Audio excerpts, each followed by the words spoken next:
something's not right behind the walls of Montecito.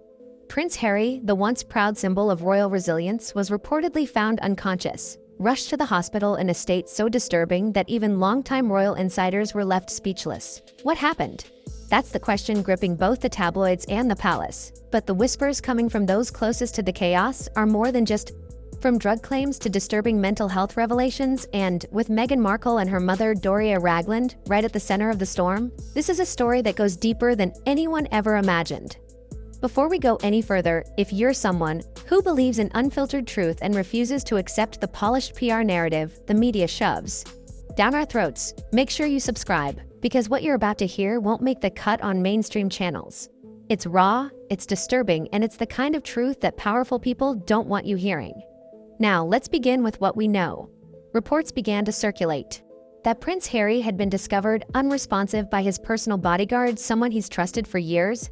The man who once stood proudly beside the Queen was now lying unconscious in his California mansion. An ambulance was called. He was rushed out of Montecito. And then came the silence. No statement from Meghan, no confirmation from the Sussex PR team. Just eerie silence, followed by explosive commentary from royal insiders and family members. That cracked the whole illusion wide open.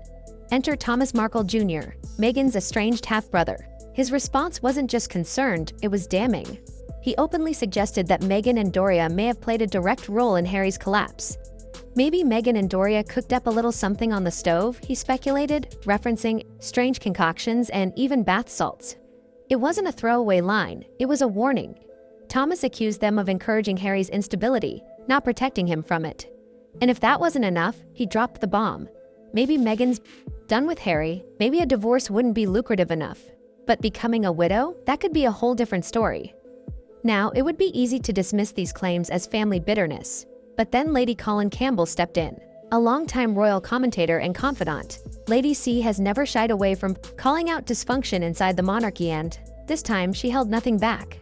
According to her, Harry's issues run deep, perhaps even dating back to his mother's pregnancy. Diana, she says, suffered from severe bulimia while carrying Harry, something that could have affected his neurological development. From childhood, he showed signs of emotional instability. But in Meghan Markle, Lady C claims, Harry found the perfect storm. Someone who didn't just enable his self-destructive tendencies but weaponized them. She didn't mince words. Meghan, in her view, has overridden Harry's conscience.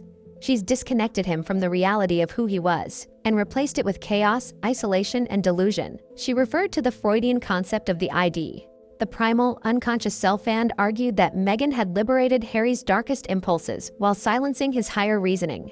In short, Meghan didn't just support Harry, she reshaped him and the role of Doria Ragland. That's another thread in this twisted tapestry.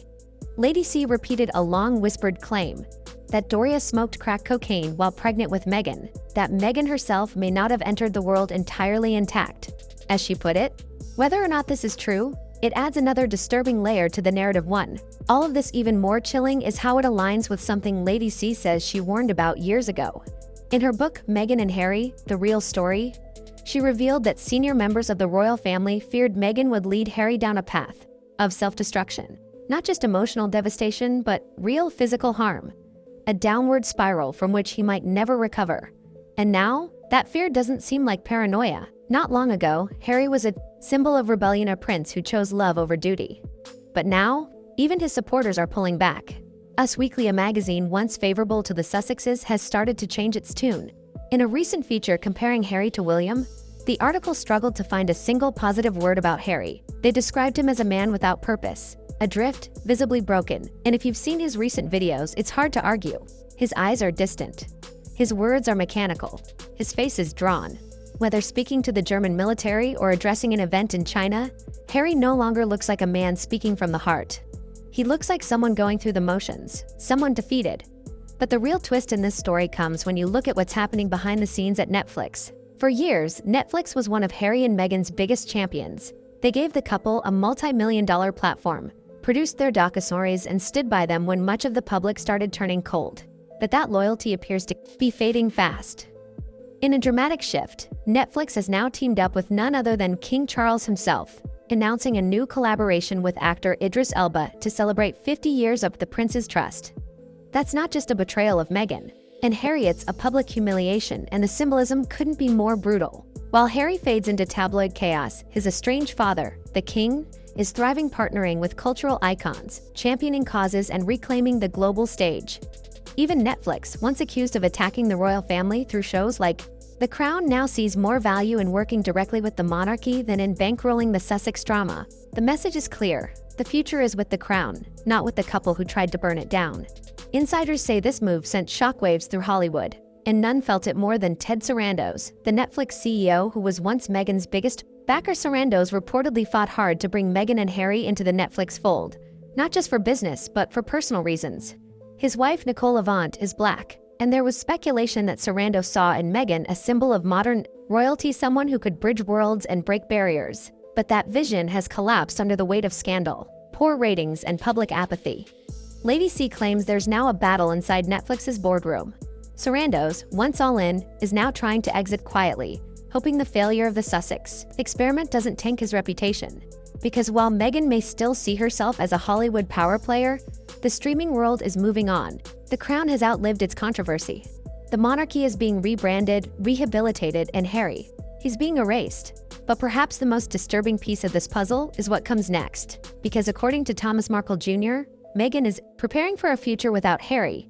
He's not just alleging drug use or emotional collapse. He's painting a picture of someone being strategically discarded. In his words, maybe there's no big payday in divorce.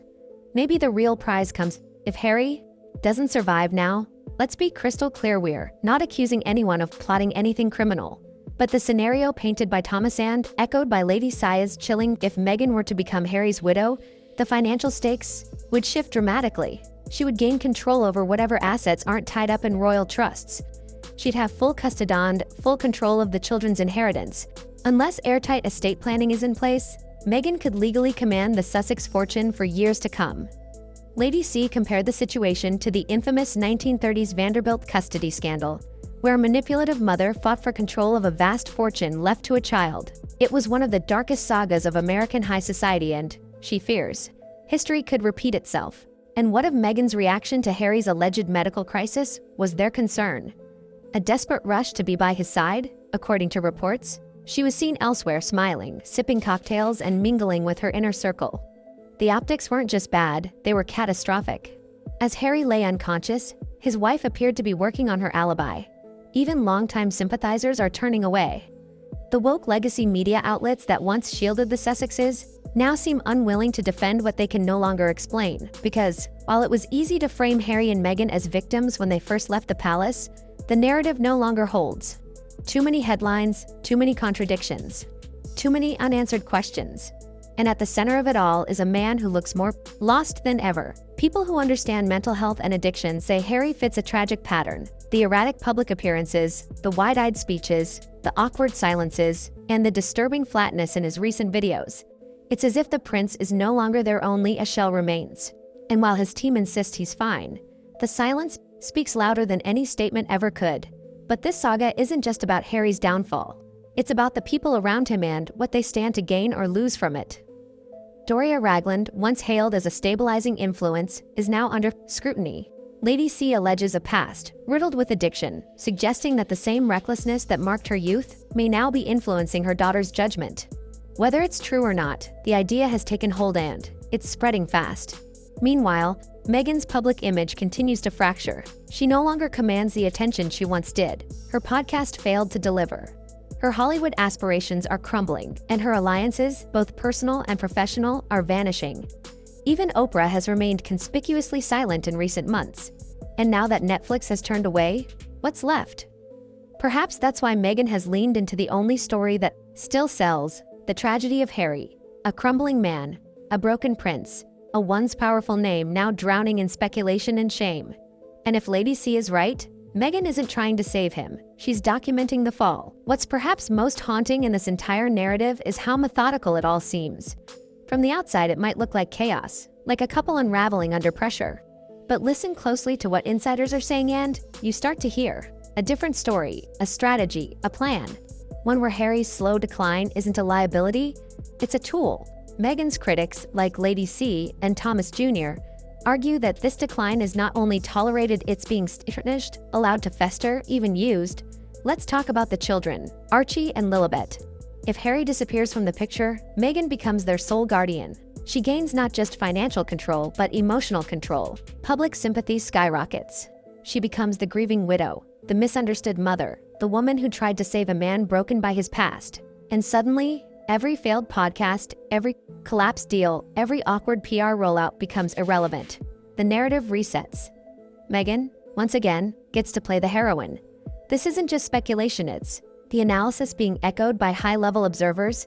Even royal-friendly media is starting to acknowledge that Meghan's trajectory now depends less on what she builds and more on how Harry falls. And the most cynical among them are asking, is she waiting for that fall to complete? It's worth remembering how far Harry has drifted from who he used to be. There was a time not long ago when he was a favorite of the British people, a war veteran, a mental health advocate, the fun royal who could laugh at himself and connect with everyone from soldiers to school children. But now, that image is dust, replaced by a man who looks haunted, a man who delivers robotic speeches about causes he doesn't seem to believe in anymore, a man who, by all accounts, is a shadow of who he was. Lady C says this isn't just about bad choices, about being preyed upon. She believes Meghan identified Harry's vulnerabilities and exploited them, that she encouraged him to sever ties with his family, not out of love, but out of control, and that once he was fully isolated, it was easy to mold him into something new, something fragile, something dependent. And when Meghan's grand plans failed, when Hollywood didn't fully embrace her, when Spotify dropped her, when the glamour faded, she didn't pivot. She doubled down. She clung harder to the only thing left. The tragedy of Harry Dow. Whether you believe Lady C or not, the pattern is hard to ignore. Every scandal that damages Harry somehow seems to give Meghan another media moment. When Harry breaks down, she books an interview. When he disappears, she appears. And when public concern rises, so does her visibility. And if this latest incident is as serious as insiders suggestive, Harry was truly found unconscious. If substances were involved, if a hospital stay was required, then we are far beyond ordinary marital drama. We are talking about something existential, something life-threatening. The question is, who's helping him? Because from the outside, it doesn't look like anyone is. Not Meghan, not Doria, not the PR machine that once spun gold from scandal, and certainly not the royal family, who seem to be watching from a distance, helpless or simply done trying. It's a bleak picture, but it's not without warning. People like Lady C say they saw this coming, that when Harry broke ties with his family, when he moved thousands of miles away, when he gave up every anchor he had, wasn't freedom, it was surrender. And now, the consequences of that surrender are playing out in real time, and the public, they're waking up. The sympathy that once fueled the Sussex narrative has run dry. The media outlets that once cheered their every move are backing away. Even Hollywood, with all its performative virtue signaling, is quietly shifting its bets. Because drama sells but collapse scares investors, and Harry's story is starting to look more like the latter. So, what comes next? That's the most chilling part, because there's no redemption arc in sight, no plan to rebuild, no sign that Harry is getting help. Instead, we're seeing a steady drip of concerning headlines, vague statements, and Meghan's increasingly desperate attempts to remain relevant. A new brand here, a vague initiative there, but none of it lands. None of it connects because the public sees what's happening. They see the man unraveling behind the PR facade. They see the blank stares, the stiff body language, the hollow speeches. And most of all, they see the silence from those closest to him. In any other family, this would be the moment when loved ones stepped in, when interventions happened, when care replaced spectacle. But here, there is only the sound of silence and the faint echo of a once proud prince slipping away. And then there's the cold calculation hiding in plain sight, the eerie way this collapse is being positioned, not hidden. No rushed family gathering. No public statement asking for privacy during a crisis. No friends defending Harry's character. Instead, silence. A vacuum filled by speculation and voices like Lady Colin Campbell and Thomas Markle Jr. What's coming, they say? Meghan isn't reacting like a concerned spouse cues. Meghan's public appearances aren't burdened with concern.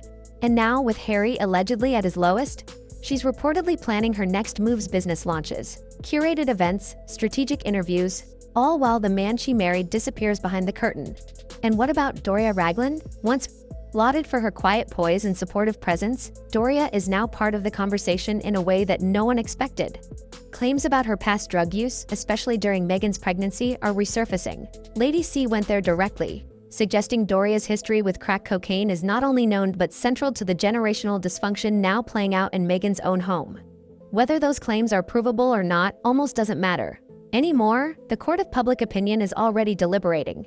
Meanwhile, Meghan's relationship with the public continues to degrade. A woman once seen as a breath of fresh air in the royal family is now being rejected by the very media elites who once defended her. Even figures like Dan Wakeford at US Weekly, who once curated glowing profiles, are now questioning Harry's state of mind and Meghan's influence in Hollywood. It's pivoting back toward the monarchy, the real one. The one with King Charles at the helm, and global stars like Idris Elba stepping into the spotlight not for a Netflix paycheck, but for legacy. That partnership between Charles and Netflix is more than a press release, it's a signal. Meghan and Harry are no longer the crown jewels of streaming. They're liabilities. And in a business obsessed with narrative control, there's nothing more dangerous than a story you can't spin. Which brings us to the most pressing question. Is this really the end of the Sussex experiment? If the rumors are true, if Harry's recent incident was as serious as claimed, then we may be seeing the beginning of the end. Not with a scandalous divorce, not with a public meltdown, but with something far more tragic. A slow-motion implosion happening in real time. A prince who gave up everything for love, only to find himself more alone than ever? A man trapped in a gilded Californian cage, far from the institutions and people who once grounded him? And Meghan?